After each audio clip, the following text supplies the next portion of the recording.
where balls are alike. Find number of arrangement.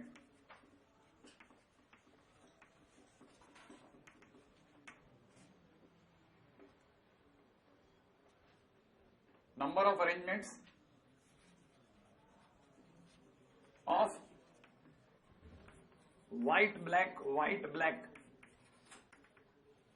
ठीक है ना? If black balls are separated.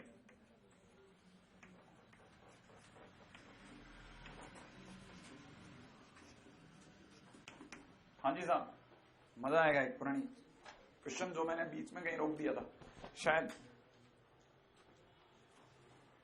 देख लिया आपने क्वेश्चन? एक बार जरा बताइए कितनी गेंदें कौन कौन सी हैं? 21 तो किस कलर की हैं? व्हाइट कलर की हैं। और ब्लैक कलर की कितनी है? ब्लैक कलर की 19 है ना भाई? किसको सेपरेट करना है? सोचो ना, ये लास्ट लाइन क्या कहती है? किसको सेपरेट करना है? ब्लैक को। जिसको सेपरेट करना है तो कौन सा मेथड? Cap method. पहले किसको अरेंज करूं? व्हाइट को। व्हाइट कैसी है? अलाइक। अलाइक है ना भाई? 21 अलाइक गेंदों को अरेंज करने का तरीका फैक्टोरियल 21 अपॉन अलाइक होने की वजह से फैक्टोरियल 21। कहने का मतलब 1। एक ही तरीके से मर्जी जैसे रख दो आप। कहानी पकड़ में आ गई आपको? Factorial 21 upon factorial 21। लेकिन 21 गेंदे अरेंज हो चुके हैं। 21 गेंदों में कितने गैप प्रकट हो चुके हैं? 22 गैप्स में मेरे को कितनी गेंदें डालनी है? 19। तो 22 गैप में 19 जगह ढूंढू आया ना? और 19 जगह पे 19 गेंदों को रखने का तरीका फैक्टोरियल 19 अपॉन फैक्टोरियल 19। क्या कहते हो आप? फिर से कहानी रुक गई, नहीं आई कहानी पकड़ में। तो कहने का मतलब एक तरह से कहानी क्या है? 20 से 19। कहने का मतलब अगर आप में से किसी को बुरा ना लगे तो 22 से 3। हाँ यहाँ आसान है कि नहीं? शायद ऐसा आपका सीपीएस 7 का पहला क्वेश्चन होगा। फर्स्ट क्वेश्चन ऐसे ही है, कुछ ना कुछ याद आ गया? ये भी किसी सही जगह पे सही समय पे रोका हुआ था। कुछ हद तक ऐसा है, वो पूरा ऐसा नहीं है, आपको बताता हूं। उसमें कुछ हल्का फुल्का थोड़ा सा और भी चेंज है ना? कहानी क्लिक हो गई कि नहीं हो गई? ये वाली कहानी समझ में आई है ना? इस पूरी कहानी में सबसे इंटरेस्टिंग बात ये फैक्टोरियल 21 डिवाइड बाय फैक्टोरियल 21। किसी भी आंसर में ये सब नहीं लिखा होता, हमेशा डायरेक्ट ये आंसर डायरेक्ट लिखा जाता है इसके बाद ये। और स्टूडेंट को समझ नहीं आता ये कैसे बच्चे के दिमाग में क्लिक। 22 कहां से आ गई? गेंदे तो 21 थी, 21 में 19 डालनी थी। 21 गेंदों के बीच में 19 डालनी। फिर ये 22 से 19 क्या है? ठीक है ना? 22 गैप्स हैं, वो क्लिक नहीं करते। क्लिक कर गया आप? तो फिलहाल आगे चलते हैं।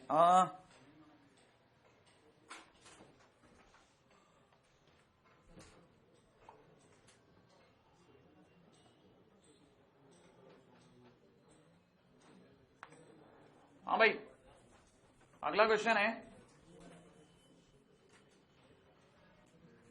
Total number of arrangements.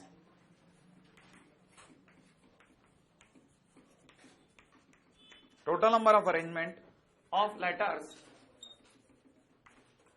ठीक है ना? x³ y² z⁴, ठीक है ना? Return at full length is question mark.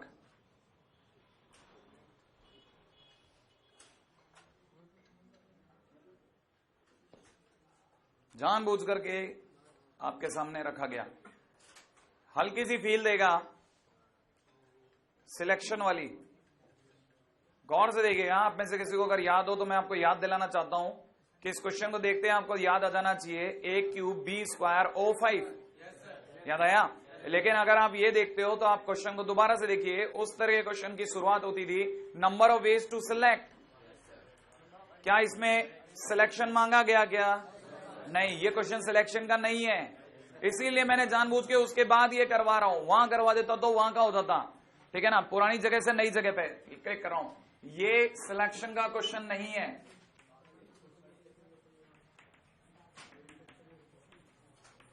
ठीक है ना?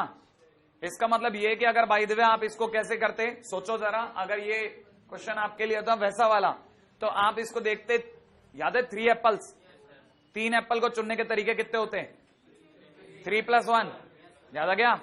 फिर अगला 2+1, 4+1 -1, अगर किसी एक को चुनना होता तो वो लिखता, लेकिन ठीक है, number of selecting at least one, याद है, या फिर वो लिखता नन और वन, सिलेक्ट और नॉट सिलेक्ट। लेकिन उसने क्वेश्चन में मांगा ही नहीं ना, ये क्वेश्चन सिलेक्शन का है ही नहीं, ये तो कहता है फॉर्म करो, कितने तरीके से इनको रखा जा सकता है, कितने तरीके से आप इन्हें रख सकते हैं। तो रखने के तरीके मैं लिखता हूं, ध्यान से सोचना, ठीक है। तो नंबर ऑफ अरेंजमेंट, सुनना, नंबर ऑफ अरेंजमेंट खेल ही अलग है। नंबर ऑफ अरेंजमेंट, अगर भाई तो इनको देख के लिखता हूं तो सोच के देखना, 4 और 3 7 और 3 9, फैक्टोरियल 9 डिवाइड बाई, ठीक है, फैक्टोरियल 3, फैक्टोरियल 2, फैक्टोरियल 4। क्या खट से क्वेश्चन खत्म होता है? नहीं याद आया? ये तो नॉर्मल क्वेश्चन है। अच्छा एक मिनट जरा मिला लें, 1260 आ रहा है क्या? क्योंकि क्वेश्चन प्रूव दैट का था कि prove that this number of arrangement equal to 1260। क्या 1260 आ रहा है क्या? कितना? इसको थोड़ा कम करें, 9 से कम करता हूं, 9 8 7 6 5 5 है ना, 9 8 7 6 5 और into factorial 4 divide by factorial 4 into 6 into 4, हाँ इंटू 2, हटा दो, 4 से 4 गया, 6 से 6 गया, 2 से 4 गया, हाँ भाई 35 35 और 4, 35 इंटू 4 कितना होता है? 130, 140, 140 इंटू 9 1260, बिल्कुल बैठ गया साहब, नहीं आया? ठीक है ना, आप बाजू में लिखते हैं, ठीक है, ताकि आपको याद रहे, ठीक है। अगर ये क्वेश्चन सिलेक्शन का होता, ठीक है ना, सिलेक्शन का होता तो आपकी तरफ से क्या आंसर होता बताओ? अगर ये क्वेश्चन सिलेक्शन का होता, सिलेक्शन ऑफ एटलीस्ट वन, एक सेकंड में क्वेश्चन तो लिख दो, सिलेक्शन ऑफ, हाँ एटलीस्ट वन, ठीक है, टेकिंग अलाइक, टेकिंग अलाइक, अगर मैं सबको अलाइक लेकर के करता, टेकिंग अलाइक, हाँ भाई, तो खेल क्या होता है याद है? 3 + 1 2 + 1 4 + 1 -1, राइट है। और अगर अलाइक ना लेकर के मैं डिफरेंट लेके खेलता तो, हाँ बोलो, 2 की पावर 3, हाँ 2 की पावर 3 इंटू 2 की पावर 2 इंटू 2 की पावर 4 और पीछे -1, याद है या भूल गए? क्लिक कर गया? कम से कम एक को चुन के लाना। अगर ऐसा होता तो खेल अलग होता, सिलेक्शन का क्वेश्चन ही नहीं था, बात तो फ्रेमिंग की थी, कितने तरीके से फ्रेम कर सकता हूं। तो अब देखो अपन कंफ्यूज हो सकते हैं बहुत नियर बाय में, ठीक है ना। हाँ, हालांकि क्वेश्चन देने वाला आपके साथ दोनों तरह के गेम खेलेगा। अगर वो आपको आसान बच्चा समझेगा तो वो इस क्वेश्चन को देते समय ऐसे लिखेगा, x x x y y z z z z, समझ में आया? तब आपके लिए चीजों को यूं समझना बहुत आसान हो जाएगा कि total number of factorial 9 divide factorial 3 factorial 2 factorial 1 factorial 4, तब तो बिल्कुल ही सीधा सीधा दे दिया, लेकिन वो ऐसे भी लिख सकता है। क्लिक कर गया? मैंने आपको इसलिए दिखा दिया ना, क्यों? क्योंकि हम बिल्कुल उसी रास्ते से गुजरे हैं। अच्छा, ये हुआ यहां तक की बात। नेक्स्ट पॉइंट, बहुत काम की चीज आ चुकी है अब धीरे धीरे, ठीक है, और उनका नाम बोलता जाता हूं, है ना। अगला टाइटल है बैगर्स मेथड।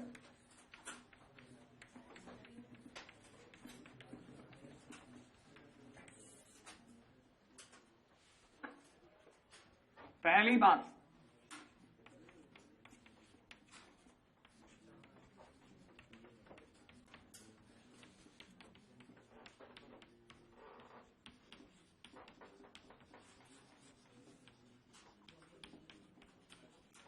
पहला क्वेश्चन बड़ा सिंपल है।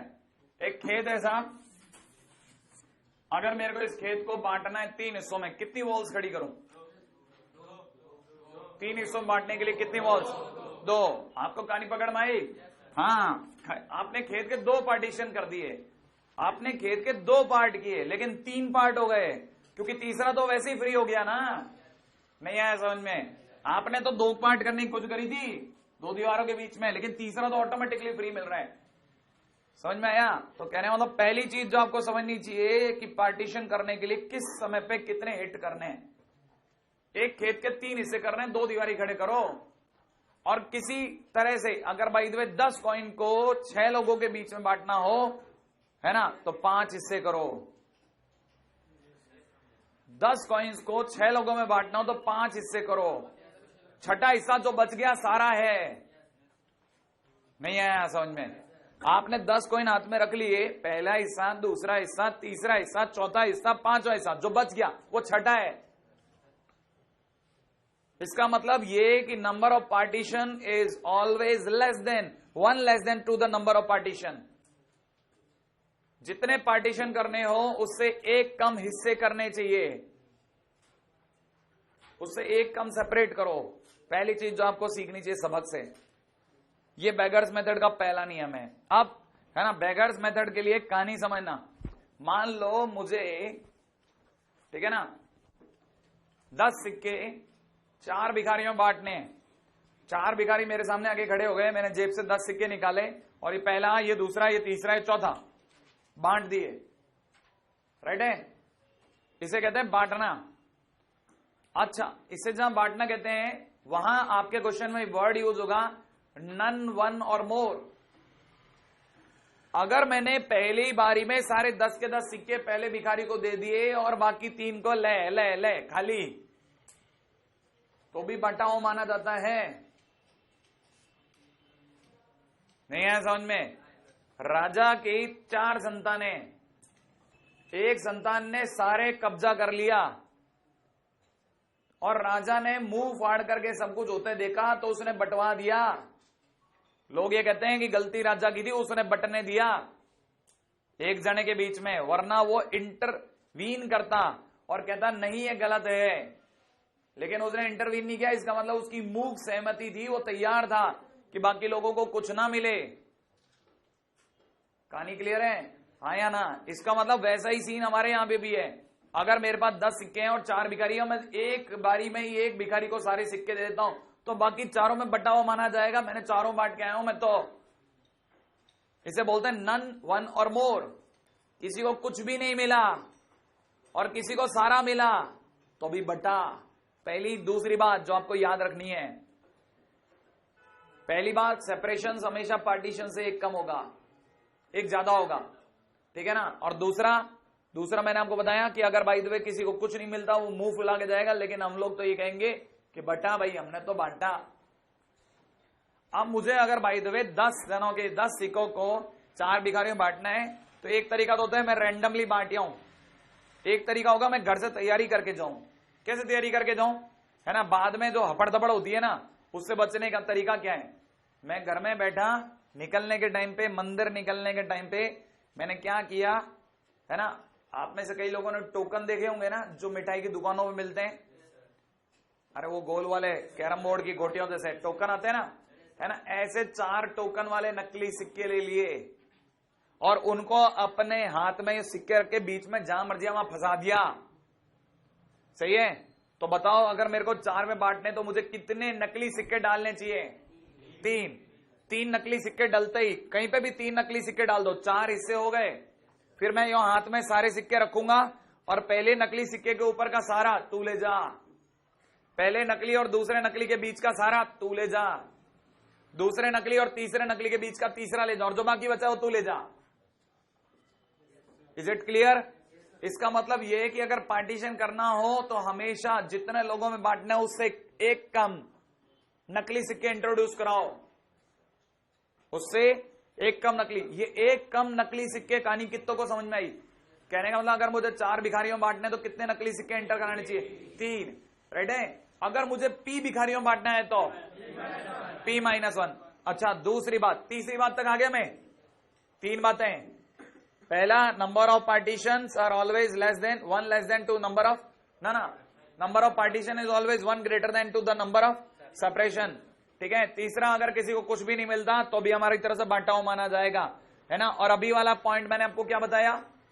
अभी वाला P सिक्के, P अगर भिखारियों में बांटने तो नकली सिक्के कितने डालने? P-1। अब मैं चौथी बात रखता हूं, जब मैं घर से निकलूंगा 10 जनों के लिए 3 नकली सिक्के डाल करके, 10 सिक्कों के बीच में 3 नकली सिक्के डाल के, तो मेरी जेब में कितने सिक्के गिने जाएंगे? 13। 10 असली, 3 नकली। उन 13 सिक्के के हम कितने पार्टीशन करेंगे? 3। चौथा तो फ्री में जाएगा, चौथा तो जो बच गया सारा 13। पार्टीशन हमने कितनों पे दिमाग लगाया? हमने 3 पे दिमाग लगाया। कहानी क्लियर है? बस जिसको ये चार बातें पकड़ में आके बेगर्स मेथड हो सकते